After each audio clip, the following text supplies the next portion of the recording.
by far the number one thing I see people doing wrong, flat out wrong, on the ToneX right now is, dudes, we got to talk about this. I am absolutely flabbergasted at some of the stuff I'm reading lately about people talking about the ToneX EQ and what they're trying to do or not do with it, okay? So I'm seeing a lot of people on Facebook groups, on forums, and they're saying things like, oh, I don't want to mess with the EQ because I don't want to mess up the capture. I don't want to mess up the sound of the capture. Or the professional, capture guy wanted it to sound like this. Oh, throw all of these ideas away. Throw them all away. I'm seeing people go, well, if I up the mids, or I up the treble, or I lower the bass, or I raise the bass, I'll mess up the capture and I'll make it sound like a different amp. Let me explain something. If you can use EQ to make one amp sound completely different by like just moving a little bass up, like just picking a frequency and raising some bass or lowering this. If that's it, let me introduce you to the world's most advanced guitar modeler ever, the Boss G7, because this is kind of silly.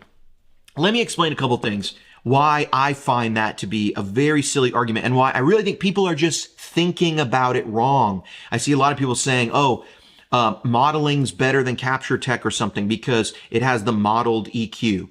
Let's talk about EQ. I'm going to give you 2 reasons why you should always use the ToneX EQ, the modeler EQ, the Kemper EQ, the Quad Cortex EQ, any EQ you should be using.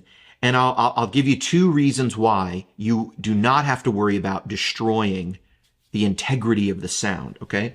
One thing is, let me show you the world's most powerful EQ. It's this right here. This is a speaker. This is a microphone. I view miking a speaker like this. I have mic location. I've talked about this before. I have mic location. I can move it this way. If I'm here, I'm very bright. I get warmer. I get kind of weird and flubby, right? I find mid-range all around here. The other thing I can do is tilt this off axis. Now I've taken my high end down. Do you think my Vox AC30 is not going to sound like a Vox AC30? Of course it will. Doing this doesn't change it to a different amp, but it brings down all the high end. That would be like reducing treble and reducing presence. It really would be like a high shelf. The other thing I can do is this. Here is a low shelf. Here is forward, more bass, more depth. Here's less bass, less depth. This is called proximity effect. The closer I get this, the more bass I get. The further back I get it, the more that bass sort of loses some energy and I get less bass effect and I get maybe a little more true bass to listening. But a lot of times with a small amp, you put it right up here, you get Zep 1, right? You get early Aerosmith. You get the Princeton and the Deluxe that people think is a Marshall because it sounds so rockin', and we use some proximity effect to get there. I would even submit to you that the EQ in your amp is really not what you think it is. Classic Fender Marshall EQ stacks are not very complicated. And I'll tell you why. They're passive. They're not, nobody was really doing like no one was building in like a tube parametric EQ into amps. So, I mean, quite literally, they're high and low pass filters. Your Fender is the bass and treble control are high and low pass filters. It's just filtering the signal. The more you move it, the more filter on the low end it signals out when you reduce the bass. The more, I mean, if you want to put them at 10, like there's a reason on a Marshall you get the most gain at 10. It's because with everything at 10, there's no filters reducing the signal. But as soon as you dial in that treble, you're actually reducing treble on everywhere from 10 down. That's why the gain goes down. You're taking away signal from hitting the phase inverter, which then breaks up. So, I mean, if you think the low is a low is a high pass filter, the bass is a high pass filter, you're taking away, you're determining where, from which point up, from which point can this point and all the highs after it go up. Can they come through? Then on the other side, you've got a low pass filter on which is the treble control, and you're deciding which low frequencies all the way up to wherever can come out, and you're pulling that back. And then the mid-range is just a volume control. It's the whole signal. And when you put it all the way up, you're getting the whole signal with these two shelves. But when you reduce it, you're reducing the signal, and then these two shelves come in, and then now you have control over what's in the middle not being affected by these other two. They're not very complicated. Can I even show you something? And a way to think about it. This is your treble control. This is your low pass filter. It's really controls the same thing. If you want a low pass filter, if you want to take that present and treble on your Fender amp, or maybe even that cut knob on your Vox, you could think about it that way. When you pull that down and get less highs, you're going like this. When you want to have less bass, you're going like this. When you want to have more mid-range, you could kind of think of mid-range as really being like, you could spike the mid-range. It's hard to get, you can't actually get more mid-range really. You could find where there's more mid-range, but when you find where there's more mid-range, it actually might be that you're reducing the highs, and so the mids become a little more present. But in that way, this is the EQ. This is an EQ. Now, classically in recording, what we will do is take a guitar signal, and we will play with it. Engineers are going to play with the signal. They're going to put their own EQ on it. And so I've always told people in the Kemperverse, in the Kemper universe, and I'll tell everyone in the ToneX universe this too, the proper way to really think about that EQ is imagine that I'm in a studio. I've mic'd up my great sounding Vox. And when the engineer is going to mix it and he wants it a little brighter, he doesn't say, hey, run in there and change the sound. We already got the sound we wanted. We already got a really great usable sound. But once he puts it in the mix, he's going to add a little EQ. That's your EQ now. That's your EQ. It's the refined, finished EQ. And it can be very powerful, by the way. Please don't think that, you know, especially in modern day, producers are spending all sorts of time, or studios are spending all sorts of time. They're getting a great amp tone and they're moving on. The player is setting that thing up and there it goes, and that's it. And they're going to record the parts, and no one's going to come back and be like, hey guys, I really wanted the guitars just a little bit more present. Could we go re-record the whole thing? Bro, no. They're going to take that signal, maybe reamp it if they have the dry signal. They're going to take that signal and they're just going to apply an EQ. They might even feed it out, a digital system, a digital recording out into like a tube parametric EQ, or just some EQ they have. They'll feed it out into some outboard gear, adjust it, and bring it back in the context of a mix and go, now that's my sound. Did they destroy the amp? All right, so check it out. This is Amplitude, and I've got ToneX running as an instance in Amplitude, and I just want to be able to add a little bit of delay and verb right here, which is what I'm doing. And I've got all the rest of this stuff off. Just these three things in the middle are active if you're not that familiar with Amplitude and stuff. Anyway, here we go. This is my TJ66 AC30 JMP OD. It's free. You can get it either by signing up for the free email list, some emails we sent out with promos, and we're doing a ToneX giveaway, or you can get it on ToneNet. This one's on ToneNet. So check it out. It sounds like this.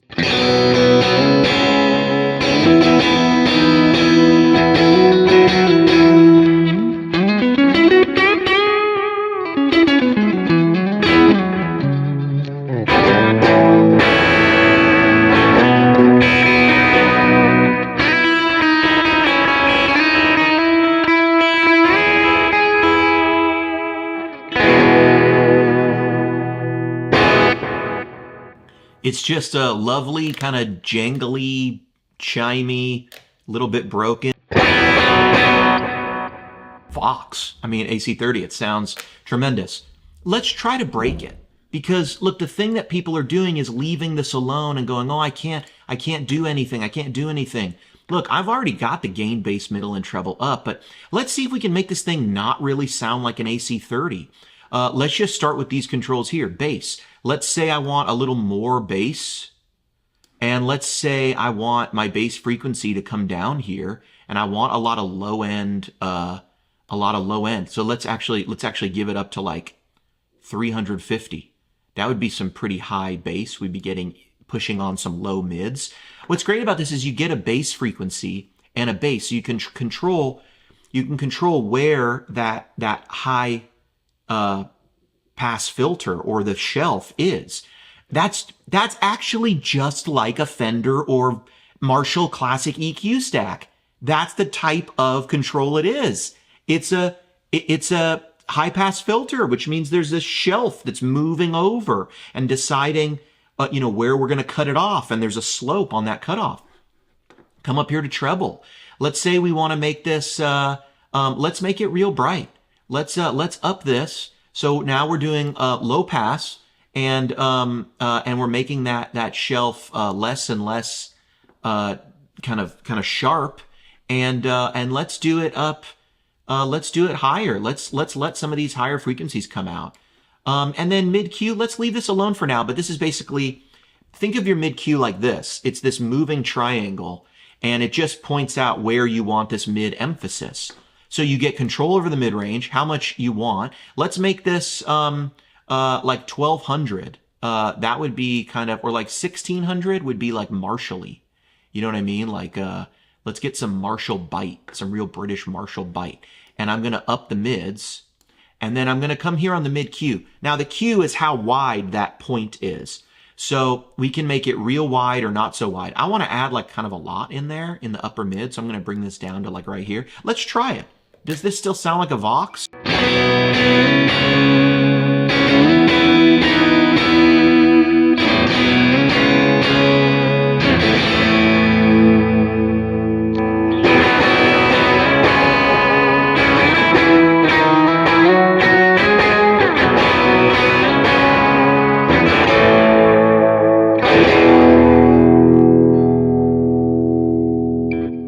I mean, that still sounds like, Come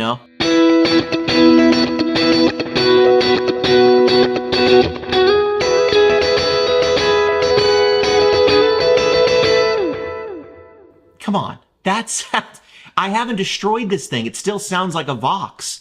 Let's up the gain, and let's up the gain here.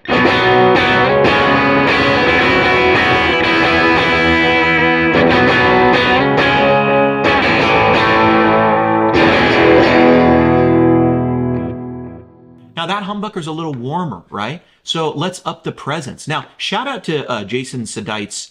He pointed something out that is, I tested it myself and it's true. This post and pre switch, which I almost always would leave it post, by the way, for if you want to think about the EQ how I'm talking about it, post. If you want to apply this EQ in the front, you're going to affect the gain of the amp. If you have no pedals running in front, it would be a great way to like change your pickups. If you want to add, if you need to have a single coil with more mid-range, it's like, it'd be great to add some mids in front and like put them in, that could really push the front of the amp more like a humbucker or something like that. You'll be adding saturation and stuff. I have a bunch of videos like about doing that on the Kemper and Quad Cortex and stuff. Maybe we'll get to that in some future stuff here, but we're going to leave this post for now. But he pointed something out. The presence and depth control appear to be like placed always after, always in the power amp. So look, let's say I want to brighten up this humbucker, and because my humbucker's a little bit warm here, and let's say I'm going to up the presence, and let's say I'm like, you know what, I want a big fat sound. I want a lot of that proximity effect, right? The proximity effect, where's my speaker? It's gone. Anyway, speaker, proximity effect. Let's say I want to push it all the way up there and get a lot of those beefy low end, right? Hard to do that on a Vox. Harder to do that. We don't have a depth control on the Vox itself, but we've got one here. But can I destroy the sound of this Vox?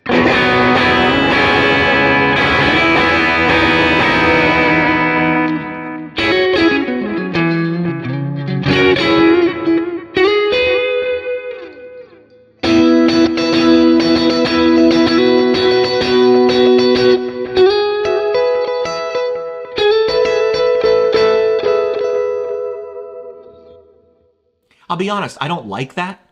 But I could pick out that's a Vox. It just sounds like a poorer representation of a Vox. But I haven't been able to me, make this sound like a Marshall, you know, or sound like, and look, I'm boosting these frequencies that are very Marshall-esque. I really think these upper frequencies, I'll make it even wider. I'll point them a little more.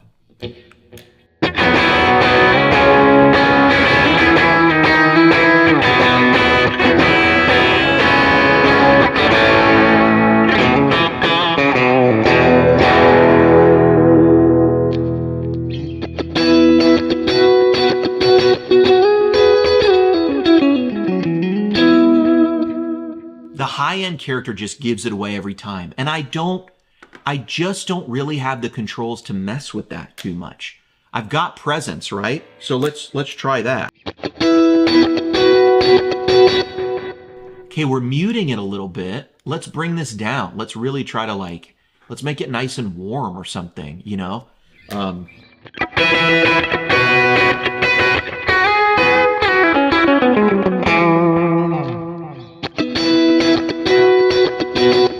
Okay, now it does sound like I'm putting some unnatural filter over it, but it sounds like a Vox with a bad presence filter. You know what I mean? It sounds like a Vox that someone put a blanket over, but it still sounds like a Vox. It still sounds like a Vox.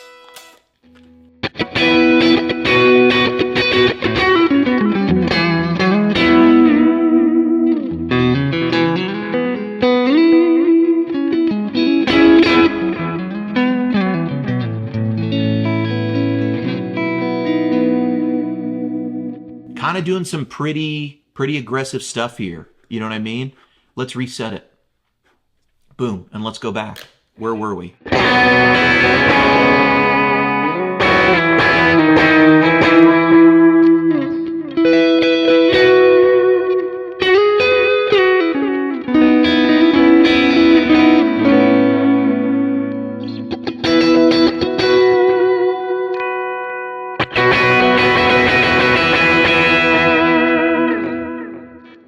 It doesn't matter the position on the guitar.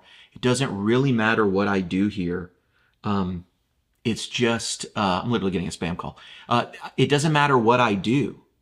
It's just, the capture is gonna be the capture. If we could somehow get this thing to sound so completely like another amp, this would have been it. We would have peaked right here, but we didn't. If it was all about this EQ, then I could simply make all the IRs on the Helix sound like any other amp. Now, I can make it sound close and get very similar through tone matching to another amp, but I have to kind of use a like model, because that's really what does a lot of the heavy lifting.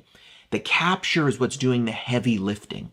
Making these very complicated, I would agree that if you made an IR, a tone matched IR, you're getting a complexity in the tone that's going to really convince your ear, oh, that actually sounds more like a matchless or a Marshall or a something else.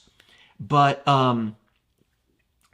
with this ToneX stuff, with the Kemper, with the Quad Cortex, with captures, you really can't think of these EQs as being so powerful they destroy stuff, because I would even point out, in a lot of ways, they're not the exact amp EQ. It's not. I don't even have a cut control here, right? So this little Vox AC30, panel board thing, this control panel, it just looks wrong. There's no mid control on a Vox like this on an old AC30, and there's supposed to be a cut control, and there's a couple different channels and stuff, and it doesn't matter to me though. This works for operating the sound of the git fiddle, and that's incredibly useful. By far, the number one thing I see people doing wrong, flat out wrong, on the ToneX right now, is not using the EQ to its full potential, and thinking of this capture as something that is immortalized in stone and should never be changed. It's actually just a bunch of zeros and ones, and it's meant to be changed. That's why they gave you all these tools to change it. And it is something you should play with. You should not be afraid to change it on the Kemper. You should not be afraid to change it on the Quad Cortex. You should not be afraid to change it on ToneX.